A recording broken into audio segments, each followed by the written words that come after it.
Boa noite para vocês, boa tarde, bom dia. Meu nome é Jacob Moura, você está na Fluterando. E hoje a gente tem um vídeo que na verdade foi feito como um desafio aí, né, pelo grande amigo meu chamado Euclides Catunda, né? Muito bom ele, assim, fez um desafio muito top que é construir um CRUD básico, né, com todos os padrões que a gente fala, a gente utiliza, só que com um detalhe, sem usar package nenhum, né? Esse cara é um grande amigo, né? Mas na realidade isso vai abrir portas pra gente explicar muita coisa pra vocês, obviamente coisas de baixo nível, né? E às vezes nem tanto, né? Desmistificar outras coisas. Então, vamos ver o que vai dar. Provavelmente é um vídeo bem longo, então o que eu diria pra você aí? Se apruma aí onde você tá, não sei, tenta ver aí, comer uma comidinha, eu vou tentar separar ali, eu acho que você vai assistir esse vídeo aí algumas vezes, tá? Tem gente que vê vídeo longo e fica com medo, mano, assiste o vídeo e até onde der e depois assiste, continua, outro momento. Vou deixar dividido aqui embaixo. Pensei em fazer uma série, mas não, vou botar tudo num vídeo só e aí vocês vê as paradas e tudo mais. O CRUD básico normal de cadastro de cliente. A gente vai explicar passo a passo cada coisa que a gente for utilizar e os padrões que a gente for utilizar, já utilizando as coisas do Dart 3.0, tá bom? Então, é bem simples, tá? Você tem aqui o cadastro das coisas ali, o servidor que eu estou utilizando, de novo, é um JSON, né? Então a gente tem um JSON aqui e aí você pode usar tanto o Dart como um JSON server. Eu estou usando, por exemplo, o JSON server aqui, ó. Eu vou aqui, JSON Server, watch dbJSON, coloco na porta 3031, que é a minha porta padrão do Dart. É só pra gente ter um servidorzinho baseado nesse JSON aqui, ele imita um REST. Então, se você tiver Node e quiser utilizar o JSON Server também, se não, utiliza o Dart, que dá na mesma. Então, vamos lá, né? Vamos lá aqui, para vocês verem que eu peguei esse fim de Node, né? Deu umas 6 horas, aí eu fui, já tá meia-noite tentando ver forma, fazendo, refazendo, tentando facilitar, e até uns brother meu lá da F-Team falou que eu passo muito a mão na cabeça de vocês, acredita? De que eu não passo a mão na cabeça deles, eu passo a mão só na cabeça de vocês ali, e que eu deveria ensinar do jeito que é, e quem não souber que se lasque, assim. Eu falei, não, cara, não é assim não. Mas a gente tem um pouco de razão, então eu vou passar coisa, com certeza tem vídeo no canal que explica tudo isso aqui que eu tô fazendo. Então vamos lá. Passo aqui, né? Clicou aqui, você digita o que você quiser digitar, salva e aí já era. Você pode criar aqui outro, por exemplo aqui João Almeida, né? João@almeida.com. Já tá tudo certinho ali, qualquer coisa. Aí você pode limpar, ó, ele limpa tudo normal. João Almeida, eu vou colocar aqui joão@gmail.com, né? E salvou, ele aparece aqui embaixo. Se eu quiser excluir, né? Se eu quiser editar, no caso, ó, tem FT 2, eu ponho FT normal, salvei. Editor, se eu quiser excluir, né? Fizer alguma coisinha aqui qualquer. Obviamente ele não vai deixar passar porque os campos estão inválidos, então bota aqui @gmail.com, mas se eu colocar alguma coisa assim, ó, aqui e quiser excluir, basta apertar aqui e ele exclui. Tudo isso salvando, você viu que apareceu aqui na base de dados? Tudo isso aí fazendo o tal do REST, né? Que a gente já falou aqui no canal também. Então, vamos lá, né? A primeira parte da apresentação foi aqui concluída, né? Agora, meus jovens, deixa eu ver aqui. Eu tô gravando esse vídeo de madrugada, tá, gente? Um pai de família, às vezes não tem tempo, mas estamos aqui fazendo aqui para vocês publicar e dormir em paz aqui. Então, ó, seguinte. Todas essas pastas aqui são os padrões que eu utilizei. O pessoal pergunta, que estrutura de pasta que as pessoas utilizam, MVC? Isso não existe. A estrutura de pasta é baseada sempre nos padrões que você vai utilizar, né? Então, qual é a primeira coisa que a gente cria quando a gente está construindo uma aplicação? A gente cria algo para representar a nossa regra de negócio. Então, o que eu botei para representar a nossa regra de negócio aqui, ó? Isso mesmo, ó, as entidades, viu? Então, a gente tem aqui, ó, a client, que representa tudo isso aqui que está na minha tela, né? O ID, o nome, o e-mail e os details, né? Tudo isso aqui que está aqui. Então, a nossa entidade, ela é uma entidade porque ela tem um ID, né? Então, é identificável, né? Por isso que é entidade. E aí, temos várias entidades, podia ser um modo, enfim. Só essa nomenclatura aqui e tal, né? Então, o to JSON, from JSON e tudo mais, a gente passou por um cara chamado adapter, que esse cara, ele vai ficar responsável por fazer todas aquelas transformações, né? Tipo, from map pra cá, né? Entidade, to DTO, todas as transformações de dados que a gente vai ver nesse projeto, ele tá aqui no Client Adapt. Inclusive, se você quiser acompanhando, né, aí na descrição tá esse camarada aí, né? Então, esses dois caras, eles são de suma importância para o nosso projeto, as entidades e o adapter, que é o que vai fazer a conversão dos dados aqui, beleza? Então pronto, fechamos esses dois aqui. O que a gente tem que pensar agora? Na transmissão desses dados. Quem é o cara que a gente usa para transferir os dados? Olha, quando você fala um negócio desse aí, você pensa em quem? No DTO, que é o Data Transfer... Porra, peraí. Data Transfer... Putz, tá difícil. Data Transfer Object. Objeto de transferência de dados. Então aqui tá, ó. Vamos lá, então, ó. Pô, vocês dão desconto pro meu inglês. 2 da manhã aqui e tal. Então, ó. O nosso DTO, ele vai ficar responsável por transmitir a criação, o update. Enfim, é o que a gente vai usar para transmitir os dados entre camadas, né? Então, quando eu clico aqui, ele vai passar para cá um DTO. Quando eu salvo para enviar lá para a base de dados, envio para o serviço, eu envio como um DTO. Então, eu faço uma transferência de dados ali, tá? Aproveitei e nesse DTO eu criei já o sistema de validação, porque é ele que vai validar, né? Toda essa questão de validação aqui é ele que vai validar aqui normalmente. Então, eu criei aqui uma abstract class aqui, que a gente tem duas coisas, uma assinatura do isValid e um isValid fazendo aqui a validação. E vocês notam que ele é um try catch, ele executa, se der certo ele retorna true, se der errado e for um validate exception, que é o cara que a gente vai falar já, né? Ele retorna aqui um false. As exceptions aqui, por exemplo, temos aqui essa validate exception, ele basicamente vai ser uma classe que implementa de exception, a gente vai voltar depois aqui, tá? E aqui ele tem uma mensagem, né, que você vai enviar. Então, se der algum erro, ele vai ser como false. Mas se uma hora eu quiser saber que tipo de erro que deu, basta eu executar o validate e botar no try catch, acabou, né? Bom, não dá para ser interface porque eu tenho uma implementação aqui dentro, né? Senão eu poderia colocar abstract interface class. E aí... Ai, foi mal. E aí ele realmente funcionaria como interface. Eu sou muito crítico a isso aqui, cara. Olha, eu acho que isso aqui facilmente poderia ser só interface, tá? Mas nesse caso, como não vamos utilizar só a interface, implementação, vamos estender, então a gente usa dessa forma. Aí vem os caras principais do nosso projeto, né? Os caras principais aqui que são o DTO, que é o client DTO, que vai implementar esse DTO, ou seja, ele vai ter as propriedades que vão ser passadas ali. Nota que todas essas propriedades elas são mutáveis, não são imutáveis, né? Elas estão sem ter o final, né? Porque aqui vai ser um objeto, não vai ser uma entidade. Você nota que a entidade aqui, por exemplo, ela é totalmente imutável. Final aqui e tudo mais. Mas já o meu DTO, como ele é um objeto mais sujo, não tem problema meter aqui uma mutabilidade. Até poderia deixar isso aqui privado e trabalhar com... qual é aquele pilar da orientação a objeto?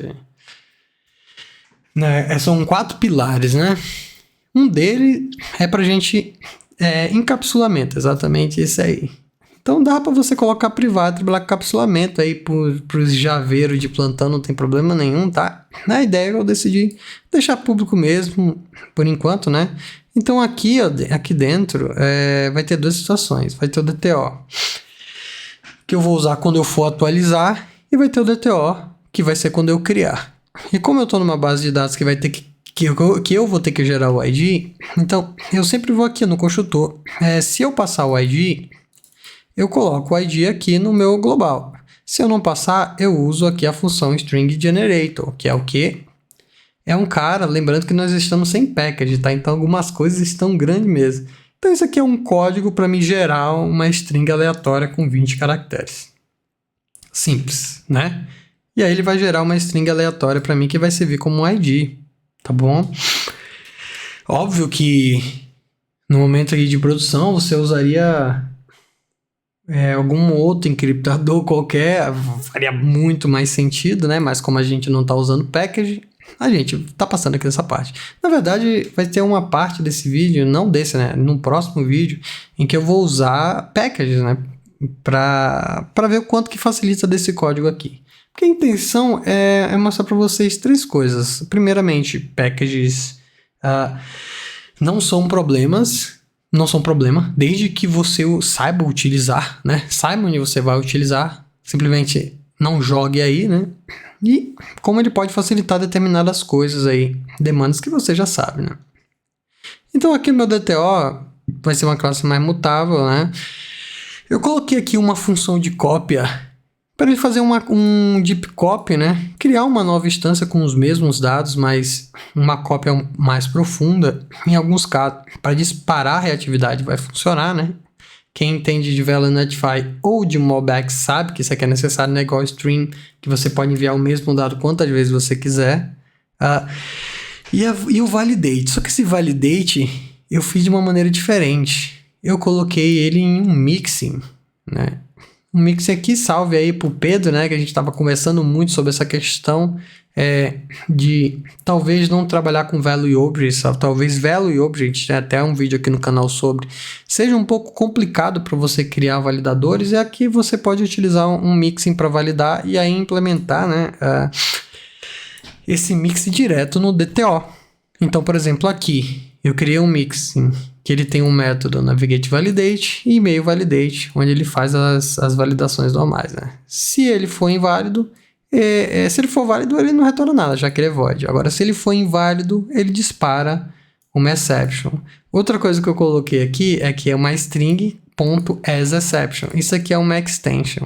É porque a galera não tem o costume de utilizar extension, né? Que é uma das coisas mais incríveis que tem no Dart, né? A pessoa tem medo, o receio e tal, mas olha só que bacana, ó.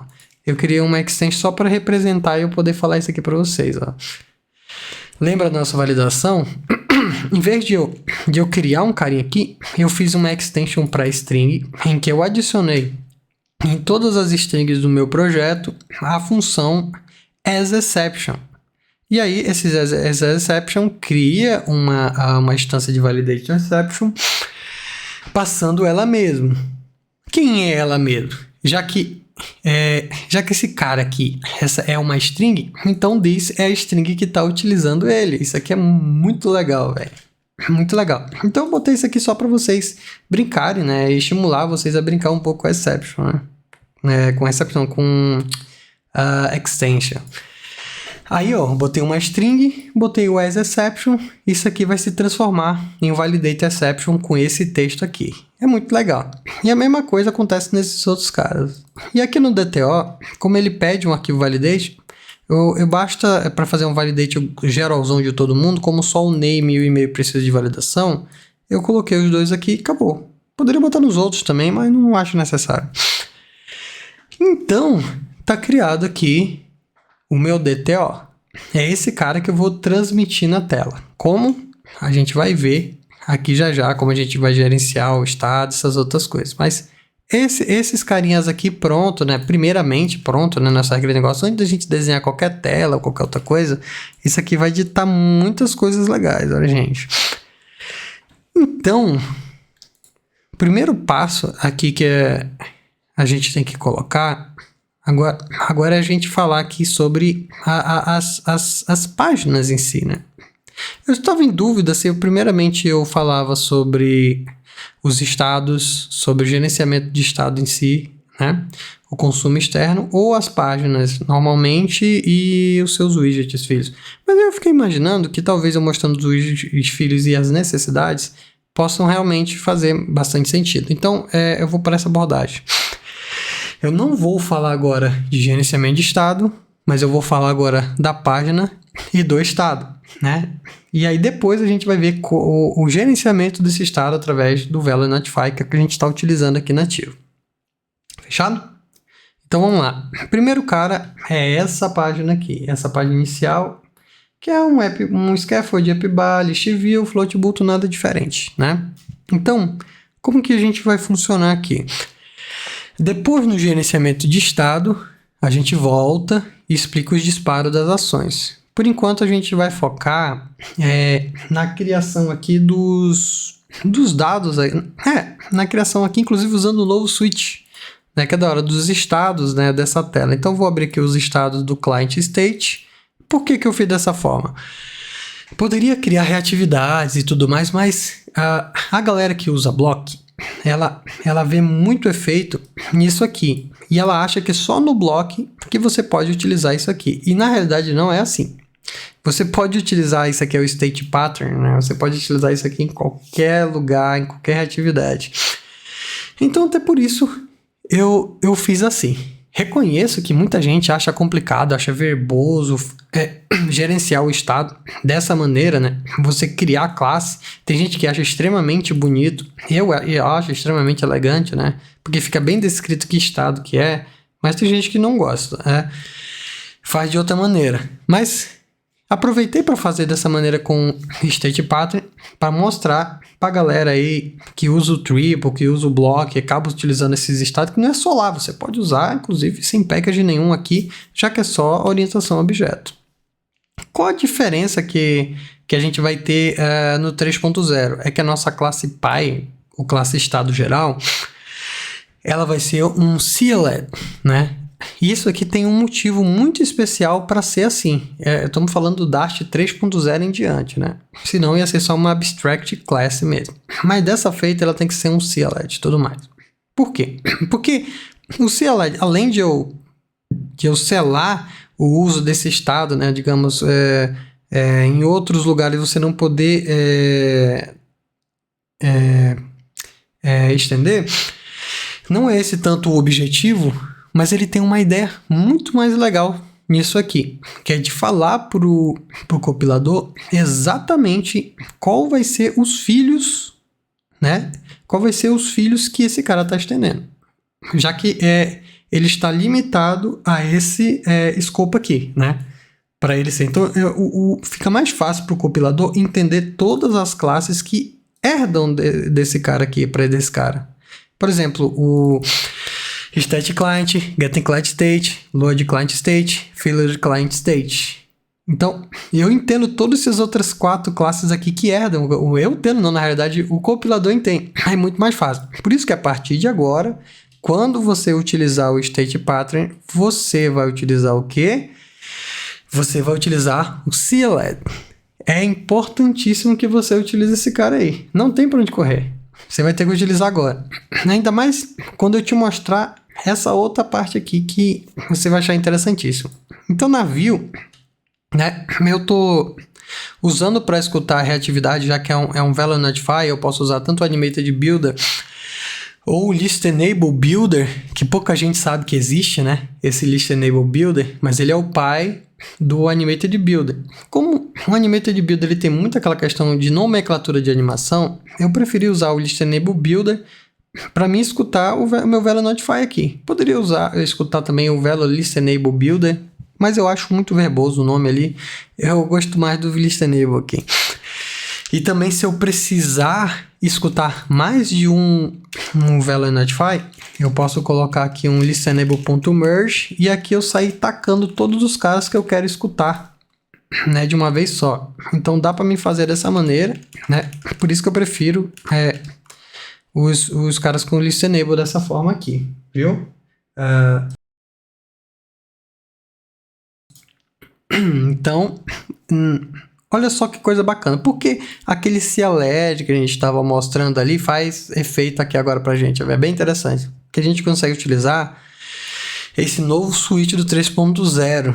Como ele sabe exatamente, né, agora que tipo de classe o meu client state herda, e meu estado é um client state, que no caso eu ia colocar um monte de ifs aqui, né, para testando. Value state client faz isso e tal. Agora a gente não precisa fazer isso, né? A gente usa essa nova sintaxe aqui, né? Então eu coloco aqui a minha classe Py, né? Que vai ser aqui o meu client state, e vou verificando tipo a tipo, né? Se ele vai ser tipo start client, aqui eu vou ter o valor, add on function, eu retorno esse widget aqui. Acabou. Se for load, aqui como eu não vou utilizar o estado, eu ponho isso aqui é coisa minha, tá, gente? Mas você pode colocar state normalmente. Isso aqui é o estado, no caso, o valor, né, que vai estar aqui. Aí eu deixo ele underline, coisa de gente que estudou Go um tempão, né? Mas, enfim. Aí o que acontece? Retorna esse cara aqui. Da mesma forma acontece quando eu chamo um getter, o estado do getter client state. Daí eu chamo uma função getter client, né? Que aí eu passo getter de client, e aí eu passo o estado, né? Aqui, que é o getter, eu passo aqui dessa forma, vou usar, né? Que é a mesma coisa com um failure client state. Eu passo para essa função aqui, que são basicamente construtor, e eu sei que vai vir a galerinha agora falar de métodos, né? Métodos para construir, é melhor você criar um wish. Pode criar à vontade, não tem problema nenhum. Você pode criar, não vai dar problema nenhum. Inclusive, você pode criar um stateless, colocar isso aqui, vai ficar de boa também. Eu não vou fazer isso, tá? Porque eu não quero. Eu defino as boas práticas que eu vou utilizar. Como eu nunca vi problema nenhum nisso aqui, eu só ignoro. Enfim, então quando a gente coloca essa parte aqui, né, basicamente a gente está desenhando essa tela baseado no valor do estado que a gente está pegando, né? Lembra que o nosso getter state ele tem como propriedade os clients, que é uma lista da minha entidade. Recebo aqui o meu client, pego aqui o listening build e pronto, né? Se eu precisar editar o list tile, ele me dá um on-tap e normalmente eu edito, né? Vou para lá para editar, para essa tela. E se eu precisar excluir, eu chamo a ação de excluir passando o ID aqui e ele vai executar. Já já a gente vai entrar nessa ideia de gerenciamento de estado. E o failure aqui é basicamente chamando um center, um elevated button, né? Com o botão para fazer a chamação de reiniciar a lista, né? Se eu clicar, colocando o texto do erro aqui, né? O texto do erro, só isso aí mesmo. Create a new client é passando para essa rota aqui. Inclusive as rotas que a gente vai mostrar depois, né? Mas eu vou só... Enfim, porque tem mais coisa aqui na main que eu queria mostrar só depois.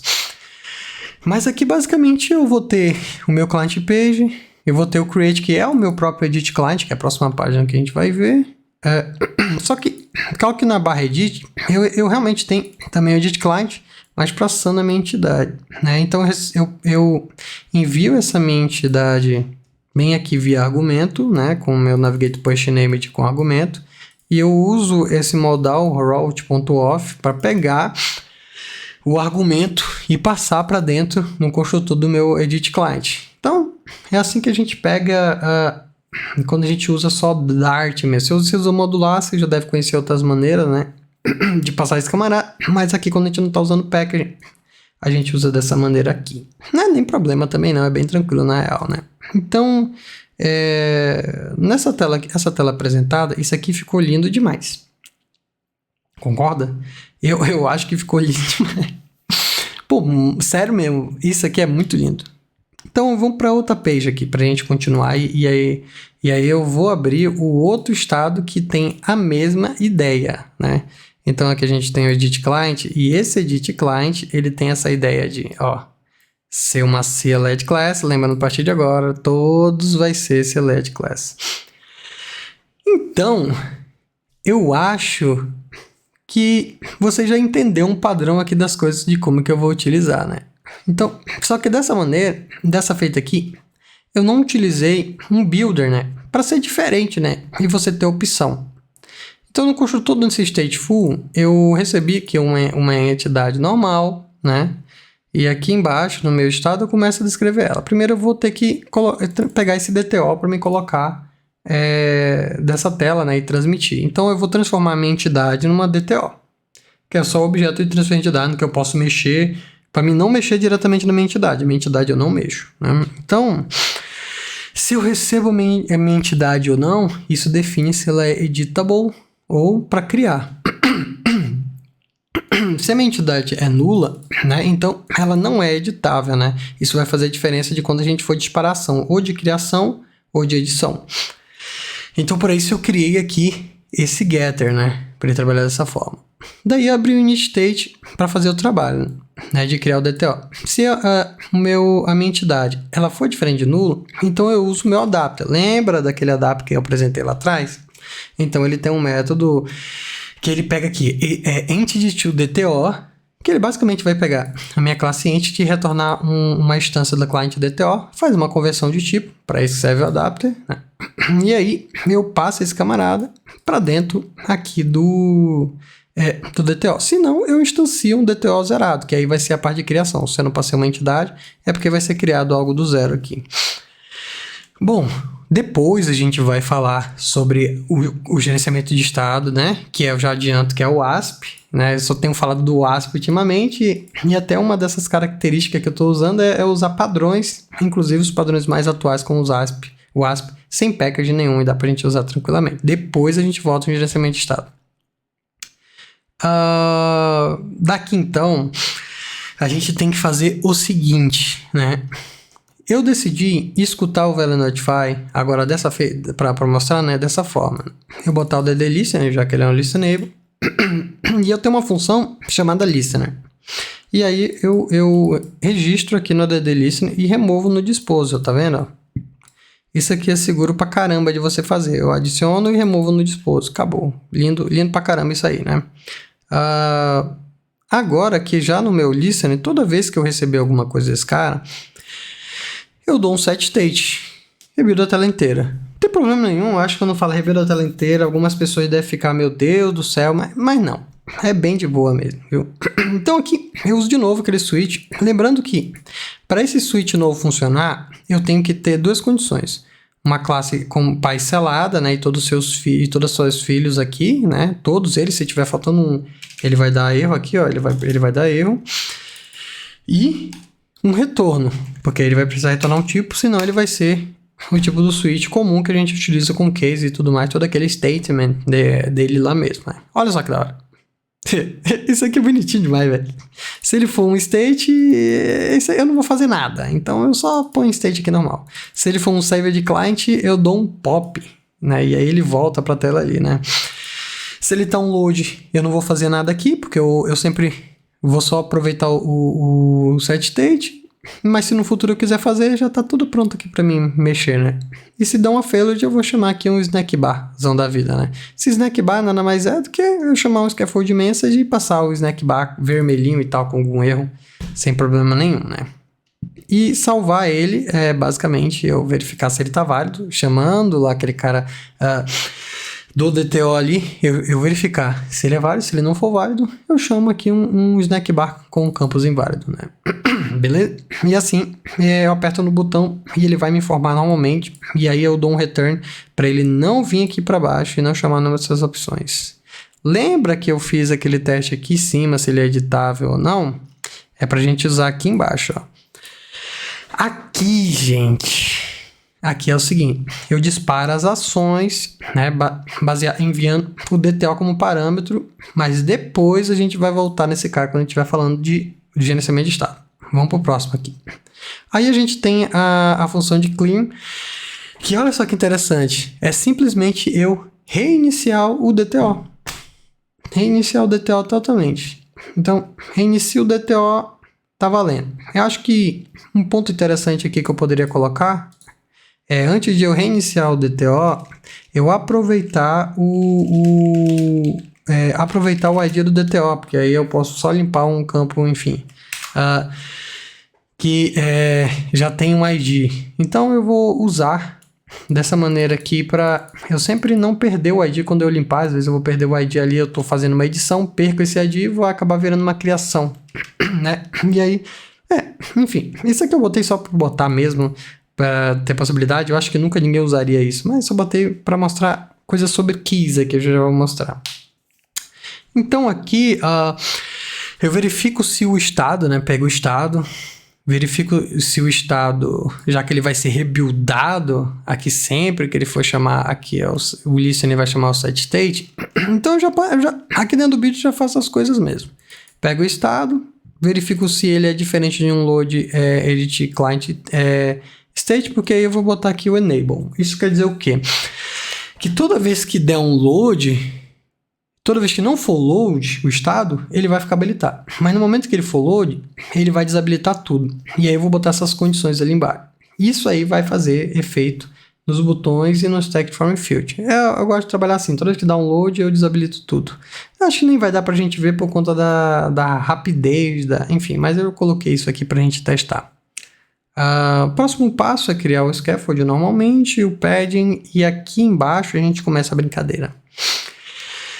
Aqui eu criei um cara chamado text input, e esse text input, ele vem o seguinte, eu coloquei tudo que eu vou utilizar, é componentização comum que vocês sempre viram fazendo, né? Coloquei o valor inicial. Uma coisa, gente, eu vejo muitas pessoas querendo colocar controller, aquele edit text controller, para qualquer um text form field que for utilizar. Gente, controller é uma exceção, não regra. Toda vez que você criar um text form field, verifica se realmente você precisa. O controller é uma regra total. Vocês vão ver que eu estou fazendo tudo, validação, limpeza, iniciando tudo sem eu utilizar nada de controller. Como é que eu fiz isso? É agora que eu vou mostrar para vocês. Aqui dentro eu tenho aqui o init value, eu tenho aqui a função de validator, eu estou componentizando o hint, né, que é o que aparece se você não digita nada, ele aparece aqui o valor, né, se ele está habilitado ou desabilitado, e o onChanged com o valor, que quando eu for digitando ele vai chamando essa função aqui. E aqui dentro é um text form field comum. Então eu tenho aqui enable, verifica aqui o auto-validate como always, para quando iniciar esse cara ele já validar logo e ficar validando toda vez que eu digitar. Um valor inicial, se eu já tiver um valor inicial, ele já preenche com o valor inicial. O onChange, coloco a função, né, expõe essa função lá para fora do onChange. No decorate eu coloco o hint aqui e o tipo do outline border para ele ficar desse jeitinho bonitinho. E no validate eu ponho try-catch, verifico, né, faço uma call do validate que foi passada para mim via propriedade aqui do validator. E se der um erro do tipo validate exception, porque você já deve ter percebido que eu odeio tratamento genérico, né? Então eu sempre coloco um tipo específico. Se ele for do tipo validate exception, então eu retorno a mensagem de erro para ele aparecer aqui pra gente. Se não, eu retorno nulo, que ele vai dizer que vai estar correto. Daí, essa componentização eu utilizo dentro para todos os três campos que eu tenho aqui, né? Põe enable, põe init value, um validator, né? E o nonChange eu atribuo já diretamente no DTO, né? Eu coloco o valor aqui no DTO, da hora. Só que aqui que dá uma diferença enorme, que poucas pessoas utilizam, que é aqui. Aqui a galera, ela negligencia um pouquinho, tá ligado? Ela negligencia um pouquinho.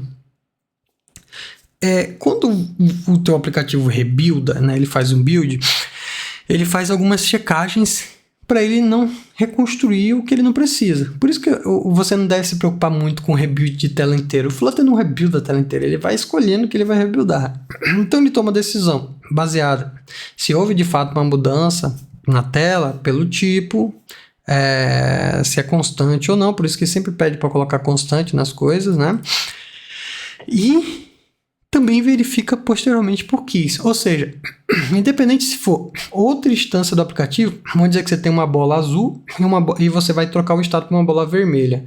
Se a tua key for da bola azul for a mesma bola vermelha, tu pode dar setState quanto você quiser, vai continuar a bola azul.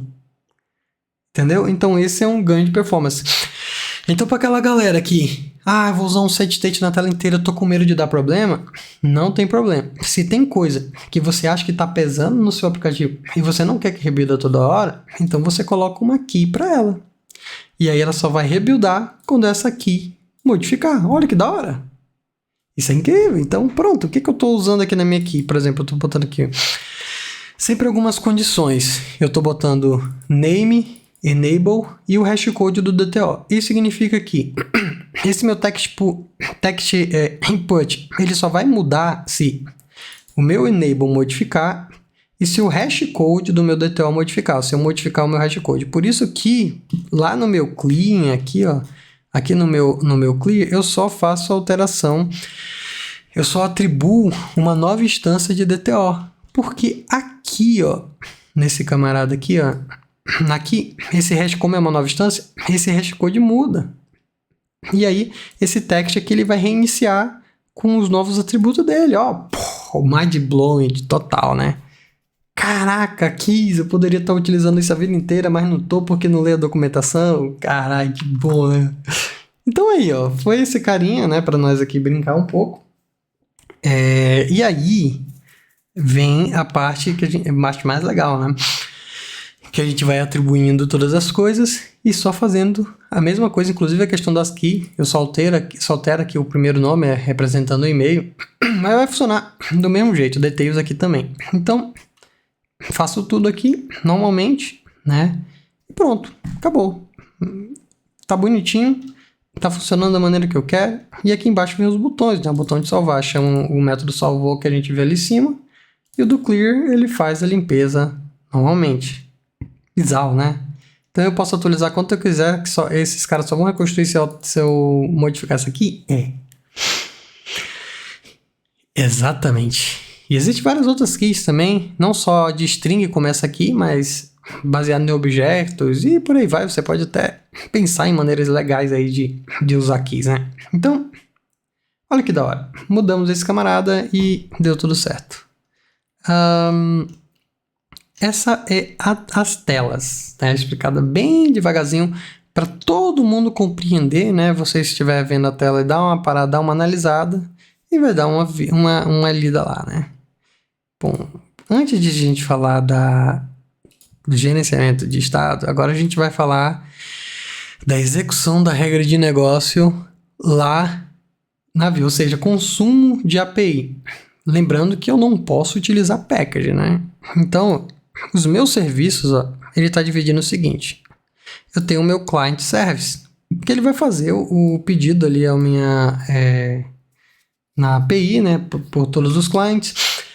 Vai fazer um post para atualizar, vai fazer um put para, na verdade, fazer um post para criar um novo, um put para atualizar e um delete para remover, né, deletar. E vocês notam que eu recebo aqui um HTTP Client Service, que aqui vai substituir o meu Uno, o meu DIL, o meu HTTP por isso só, né, já que a gente não está usando package, então a gente tem que fazer o cliente na mão. Por sorte, eu tenho um package chamado Uno, em que a gente dá suporte na comunidade, então eu entendo como funciona, mas não é nada simples, tá? Isso significa que não é tão legalzinho fazer isso aqui que eu fiz agora, que é usar o HTTP Client nativo. E para isso eu coloquei ele dentro de um HTTP Client Service, né? Para me utilizar ele aqui. O HTTP Client nativo, ele realmente usa todos os princípios de socket ali, ele é um pouquinho mais complexo. Portanto, passe por isso aqui e veja se você entende. Se não entender, deixa para lá. Mas procure entender. E ficando bem por cima, você cria a request dessa forma, né? Você cria a request passando a URL, né? E quando eu não vou passar mais nada, eu fecho a minha request. Ele abre uma request nada mais nada menos do que abrir uma porta socket lá com o servidor. E aí eu fecho e pego a resposta desse servidor. A resposta desse servidor eu leio, né? Transformo aqui, faço um decode UTF-8, escrevo no buff e depois faço um toString e um JSON decode. Mas isso aqui é até legal. O negócio é quando a gente entra no post, que agora a gente tem que enviar os dados e os headers ali, né? Então, por exemplo, nesse como é bem escopado, é simples de eu trabalhar. Então, eu crio minha request novamente com a URL, né? Recebo o dado que eu vou enviar, já que é o JSON, transformo aqui em uma string e transformo em byte encodado em UTF-8. Codado aqui. Aí, o que eu faço agora aqui? Eu envio pela request, né? Que está aberto lá o socket, envio as headers, né? Dizendo que ele é um JSON e o tamanho dos dados que eu estou enviando aqui, tudo isso eu tenho que fazer. E aí sim eu venho na request e envio os dados, estou enviando lá para o servidor dessa forma, né? Vai vendo. E aí eu fecho a request recebendo a resposta com os dados que veio do servidor. E aí eu faço o buffer normalmente, recebo os dados e converto em JSON, já que está escopado para isso aí. Senão eu tinha que testar se era um JSON ou não. E o but, a mesma forma, do mesmo jeito que eu fiz, e o delete, mas muito parecido com o get e tudo mais. Então, essa aqui é a forma nativa se fosse fazer. Não recomendo fazer, mas como faz parte do desafio, né? A gente foi lá e fez aqui, tá? No meu service, então, consumo todo, faço todos os consumos de API e acabou. Essa aqui é a parte do nosso consumo que a gente vai utilizando. Agora a gente vai utilizar esse service dentro do nosso gerenciamento de estado. É aqui que a gente vai começar a falar do ASP. Como que a gente implementou o padrão de estado atômico sem usar packaging, né? Olha, gente, todo padrão que se preze, ele deve funcionar sem packaging nenhum. Os packages, eles são facilitadores. É assim que você deve olhar package, como facilitadores, não como fazedores de tudo. No ChatGPT que vai fazer tudo para você. Ele é um facilitador daquilo que você já sabe o que tem que fazer, tá? Então, como é que a gente vai pensar no gerenciamento de estado desse cara? Primeira coisa, criação dos átomos, como a gente tem feito em todas as aulas de estado atômico, usando o Value Notify, que é a nossa reatividade de referência, sempre, né? Uma questão bem interessante, o Value Notify existe desde o começo, só que as pessoas diziam erroneamente que ele era lento, e ele não é lento, ele nunca foi. Só que o pessoal caiu numa maneira tão grande, e ele se transformar, hoje o Value Notify é o mais rápido que existe, mais rápido que stream, mais rápido que tudo. E até o seu alocamento da memória hoje é especial. Vou mostrar para vocês aqui, vocês vão pirar.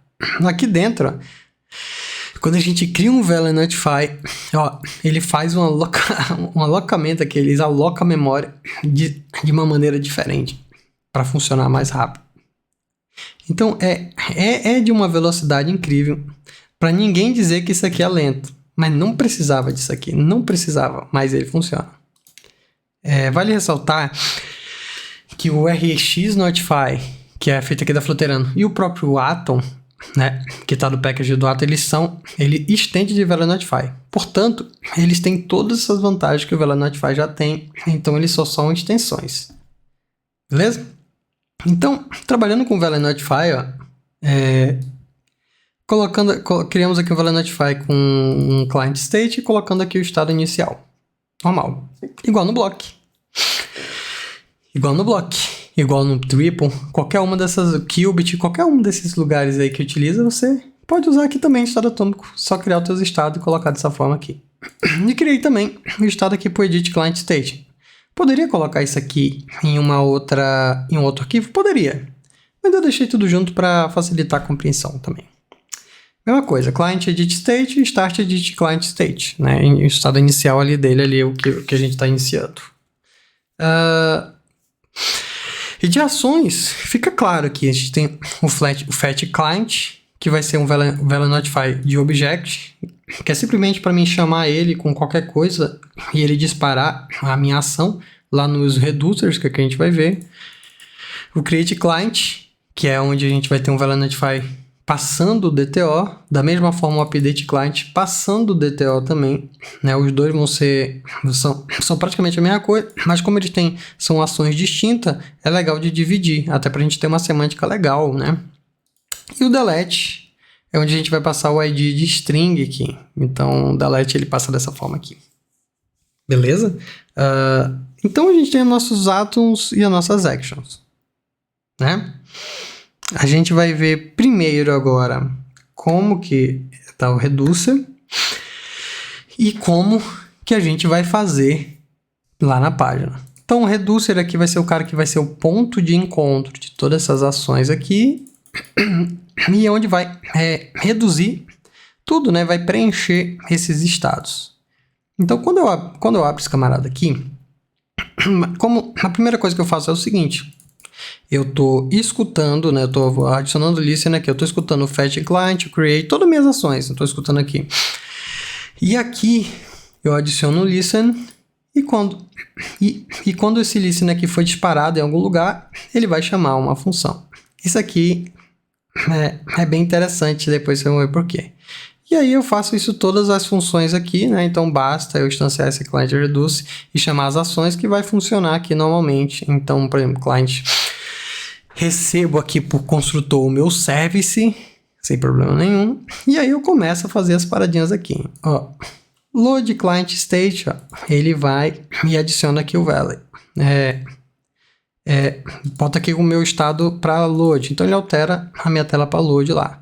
E aí eu uso o service e faço um fetch clients aqui. E depois eu altero novamente o estado para esse aqui, o getter client state, adicionando a minha lista de entidades, né? E já era. Se der erro, eu adiciono ao meu client value agora o failure client state. Passando aqui uma mensagem de erro, obviamente deveria ser muito melhor trabalhado, mas desculpa, aqui tá de boa. Então dá pra gente trabalhar dessa mesma forma. Aqui já no create client é a mesma coisa, né? Pego aqui na action, pego o valor do meu DTO, que é o meu parâmetro, passo aqui pro meu service, né? Create client, em que ele vai fazer as coisas lá dentro, né? Que a gente já viu ali no service. E aí eu altero o estado, se der tudo certo, com saved client state, para disparar a cadeia de eventos lá dentro do meu edit page, né? E depois disso aqui certo, eu dou um fetch client que ele vai reiniciar a minha tela aqui, ó. Ele vai pegar todos os dados aqui novamente da minha tela inicial. A mesma coisa eu faço no update, sem tirar nem pôr. Pego aqui o DTO, mando para o serviço lá para fazer o update na API, adiciono aqui como save de client, né, no estado principal e chamo o fetch client. Se der erro, adiciono aqui no edit client state o erro especificamente. Não tem problema nenhum. E no delete da mesma forma, né, pego aqui o ID, né, através aqui da minha action, passo para o meu service o ID para deletar. Rechamo o serviço aqui, pego todos os clients e atualizo o serviço do get client state para ele atualizar essa tela quando a gente excluir. Apertei aqui, ele pega na internet e exclui esse cara aqui. Se der erro, ele passa aqui para o client state o estado de erro. E no final eu tenho um dispose onde eu removo todos esses camaradas aqui. É basicamente isso que o package faz, né? Ele já automatiza essa ideia de dispose, essas ideias de subscrição aqui. Então, os packages automatizam tudo isso aqui, mas você pode usar sem, como a gente está vendo aqui agora. Então, agora que está tudo reativo, né? Isso que é uma coisa que a galera ela confunde bastante. Pô, mas esse reducer ele fica aberto aonde, né? Ele é chamado na memória e precisa ser chamado na view? Não, e esse foi o principal objetivo desse padrão. A gente não precisar de chamar nada de regra de negócio. A gente dispara a ação se reduz em algum lugar, em algum reduzo da vida, altera o estado por ali mesmo e retorna para a tela. Eu sempre tenho falado isso, né?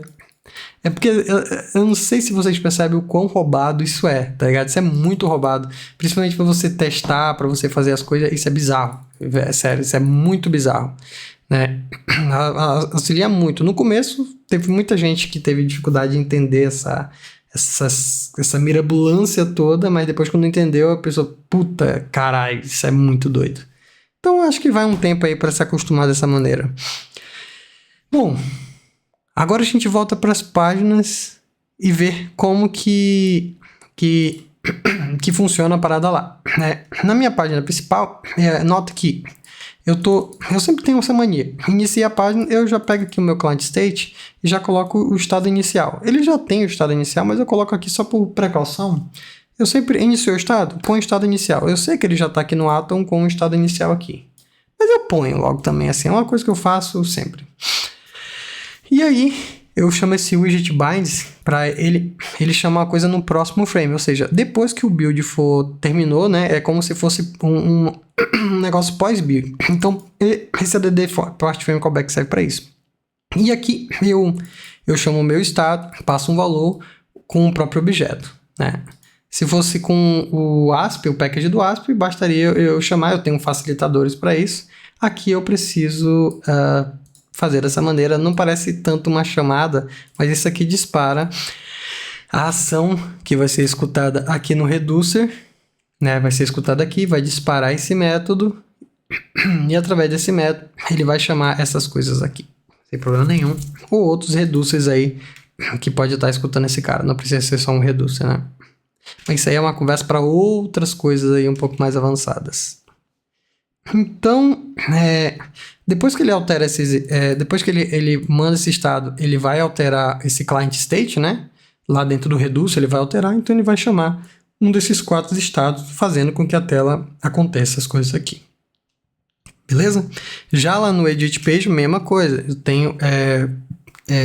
Eu faço a mesma coisa que sempre. Eu ponho o estado inicial no init state da página, só para garantir que esse é o estado inicial mesmo, tá? Isso pode ser loucura da minha cabeça? Pode. Mas eu sempre falo. É até legível também para mim. Para mim não tem problema nenhum fazer isso aqui. Então, dessa maneira aqui agora, eu adicionei um listener no arquivo listener para não trabalhar com builder só e mostrar para vocês 2 abordagens de como você lê esse estado aqui dentro, né? Então, toda vez que chamar esse edit client, vai chamar o setState e as coisas desse switch aqui novo do 3.0 que eu acho muito bonitinho, né? Então, é assim que ele vai acontecer essas alterações. Lembrando sempre de quando fizer desse tipo de abordagem aqui, chamar no dispose a remoção também do dado ali, para a gente prevenir um acúmulo de memória ali, um problema, né? Então, aqui ele já remove também. Já no Builder, né? O Builder já faz isso automático, é uma vantagem também. Então, você tem essas 2 escolhas, vantagens e desvantagens, né?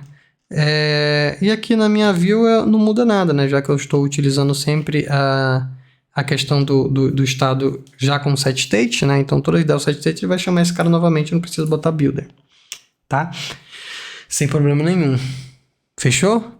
Então, essa parte aqui é o de gerenciamento de estado, né? Então, dê uma olhada aí, vê o que vocês acham e tudo mais. E agora, para finalizar com chave de ouro, nós iremos verificar, como que nós fizemos a injeção de dependência sem package e sem inventar, sem criar classes hooks ou criar classes úteis em nada. A gente foi fazer a injeção de dependência da maneira comum.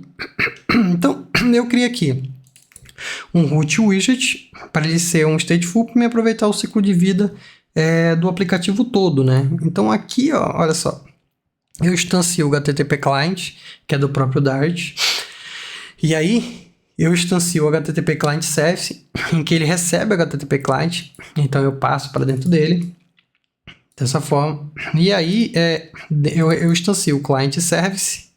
E aí esse client service, ele é passado aqui para dentro, né? O HTTP client service é passado aqui para dentro do client service. E aí eu tenho o reducer que ele não precisa ser chamado em nenhum lugar. É aí que o negócio fica, já que ele só precisa ser chamado no lugar mais alto da memória. Ele tem que ser um grande singleton. E ele precisa ser chamado apenas uma vez. Então aqui, se eu chamar ele aqui, ó, dessa forma, já está valendo, né? Então eu instancio o reducer passando meu client service. E aí a gente encadeou um sistema de ação de dependência, né? Injetando manualmente cada uma das dependências. E esse cara aqui, como ele é o primeiro widget aqui dentro, então ele vai ser global. E aí no final da aplicação, quando a aplicação acabar, vai chamar aqui o dispose e vai excluir todo aquela questão desse reducer lá. Então nota que se você tivesse outros redutos aqui, o sistema de ação de dependência ia ficar bem grande. Aí começa a valer a pena você usar um modular, um auto-inject ou qualquer outra coisa naquele sentido ali, né? E aqui no meu build eu chamo o meu app main, né? Que aí já é basicamente esse meu outro stateless com material app e as outras coisas que a gente vê relacionado a rotas. E o app acontece dessa maneira, tá bom? Ó, então, primeiro recapitulando rapidamente, uma recapitulação rápida. Criamos as entidades, depois que a gente criou as entidades, a gente pensou nos DTOs, criamos os DTOs, depois que a gente criou as entidades dos DTOs, nós pensamos nos estados que a nossa tela vai ter, depois que a gente pensou nos estados da tela, nós criamos, aí sim nós pensamos aqui nos átomos, né? Que aí seria o que seria reativo para nossa aplicação. Depois, a gente criou, sob demanda ali, os services da vida aqui, tanto o HTTP Service, que vai ser o nosso cliente HTTP, como o Client Service, que basicamente vai pegar todos os clientes ali da API, e aí a gente colocou tudo no Reducer para ele reduzir o que vem de fora e atribuir aos átomos ali que estão sendo escutados na page, que é a última coisa que a gente faz, tá bom? As considerações finais que eu tenho sobre isso, primeiramente sobre testes. Eu não mostrei testes aqui, porque testes não é aquela ideia de código a mais, né? Teste é para ajudar você a programar. Eu não acredito nesse negócio de 100% de coverage vai ajudar teu código. Isso não existe, tá? Você pode botar um coverage mínimo, não vai adiantar de nada. A visão do desenvolvedor para teste ele precisa testar em algum lugar. Se você se sente confortável testando na tela, aqui, isso aqui obviamente é muito demorado, não é nem profissional. Porque você vai testar em várias telas, 3, 4, 5 telas, vai ficar complicado. Isso aqui é problemático. Agora, se você estiver testando uma coisa mais automatizada usando código, aí vai legal. Então, não tem muita diferença do que você for testar aqui. Se você souber a API de teste, que são poucas coisas, você vai conseguir testar tudo isso aqui. Sem problema nenhum. Apesar de que a gente vai fazer um vídeo sobre o ASP, sobre os testes, mas é desnecessário, tem muita gente já está testando, mas a gente vai fazer mesmo assim para mostrar algumas coisas. De fato, a aplicação é essa aqui. E aí, o que vocês acharam? Conseguiram ficar aí comigo aí essas 1 hora, né? Nossa, de novo vídeo de 1 hora, Jacob, só faz vídeo de 1 hora agora, que tristeza. Gente, tá divididozinho aí embaixo, eu acho, se eu não tiver tido coragem de fazer. Então vai lá, se inscreve no canal pra gente ver mais vídeo, me diz o que você achou desse desafio e o próximo vídeo, se você quiser, eu vou ver o quanto que a galera fala aí.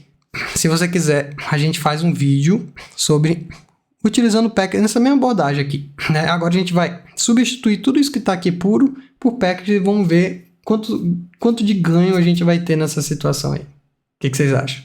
Manda aí nos comentários dizendo aí o que vocês acham. E vamos que vamos. Até mais pra vocês. Vamos sem referência juntos. Tchau pra vocês. Eu vou dormir, né, agora. Nossa, tô morrendo de sono.